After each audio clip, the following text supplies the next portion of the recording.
అగ్రవర్ణ పేదల కోట 10% రిజర్వేషన్లలో 5% కాపులకు రిజర్వేషన్లు సాధ్యమా అంటే రాజ్యాంగపరంగా సాధ్యం కాదనే మాట వినిపిస్తోంది. బీసీ స్టేటస్ కోరిన కాపులకు అగ్రవర్ణ పేదల కోటాలో రిజర్వేషన్ కల్పన ఆచరణలో సాధ్యమయ్యే పరిస్థితులు కనిపించడం లేదు. అసలు కాపులు కోరుకున్నదేంటి? టీడీపీ ఇచ్చిన హామీ ఏంటి? అంతా ఎన్నికల స్టంట్గానే కనిపిస్తుందనేది రాజకీయ విశ్లేషకుల వాదన.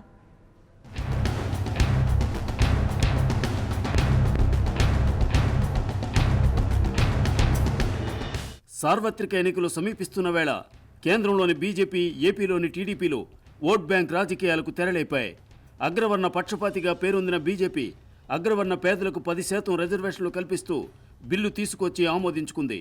ఈ బిల్లును మెజార్టీ రాష్ట్రాలు అంగీకరించాల్సి ఉంది. ఈ నేపథ్యంలో ఏపీలో టీడీపీ తన రాజకీయ చాణక్యాన్ని ప్రదర్శించింది. ఈబీసీలకు కేటాయించిన 10% రిజర్వేషన్లో 5% కాపులకు కేటాయించి అగ్ర తాంబూలం ఇవ్వడం పట్ల కాపు నేతలు హర్షం వ్యక్తం చేస్తున్నారు.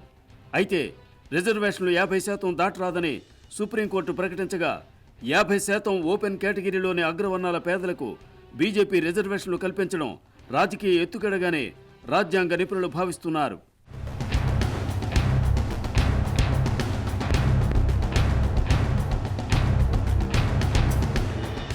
బీసీల గణన 100 ఏళ్ల తరువాత 2011లో జరిపినప్పటికీ ఆ లెక్కలను బయటపెట్టలేని దుస్థితి ఎన్డీఏ, యూపీఏ ప్రభుత్వాలది. ఈ లెక్కలు బహిర్గతమైతే అగ్రవర్ణాల నేతలు పెత్తనం కోల్పోతారనే భయంతోనే ఈ లెక్కలు బహిర్గతం చేయలేదనే విమర్శ ఉంది. అయితే ఉత్తరాదితో పోలిస్తే సుప్రీంకోర్టు ఆదేశాలను పక్కన పెట్టి 60%కు పైగా రిజర్వేషన్లు ఏపీ, తెలంగాణ మినహా తక్కిన దక్షిణాది రాష్ట్రాలు సాధించుకున్నాయి. రాజ్యాంగపరంగా హరిజన, గిరిజన, బలహీన వర్గాలకు రక్షణ కల్పిస్తున్నాయి.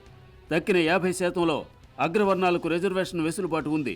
రిజర్వ్ కేటగిరీలోని విద్యార్థులు ఓపెన్ కేటగిరీలో విద్యా, ఉద్యోగ అవకాశాలను పొందుతున్నప్పటికీ మెజార్టీ అగ్రవర్ణాలే 50% ఫలాలను పొందుతున్నారు.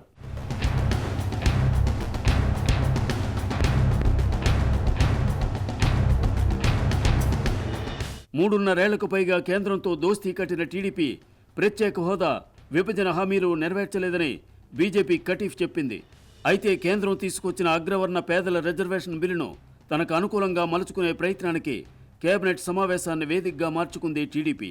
బీసీ స్టేటస్ కోసం ఏళ్ల తరబడి పోరాడుతున్న కాపులకు అగ్రవర్ణ పేదలకు కేంద్రం కల్పించిన 10%లో 5% రిజర్వేషన్లు కల్పించాలని ఏపీ కేబినెట్ నిర్ణయించింది. మొత్తం రిజర్వేషన్లో 50% మించరాదని సుప్రీంకోర్టు ఇదివరకే తేల్చింది.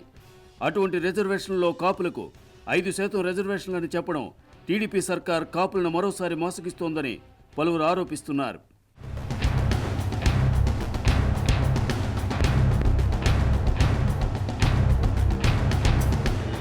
కేంద్రం తీసుకొచ్చిన 10% అగ్రవర్ణ పేదలకు రిజర్వేషన్ బిల్లును మెజార్టీ రాష్ట్రాలు ఆమోదించడానికి మరో 2 నెలల సమయం పట్టే అవకాశం ఉంది.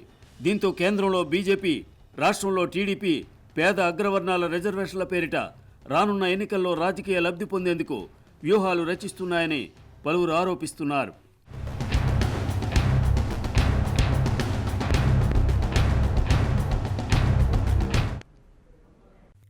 For more updates, please subscribe 99 TV Telugu.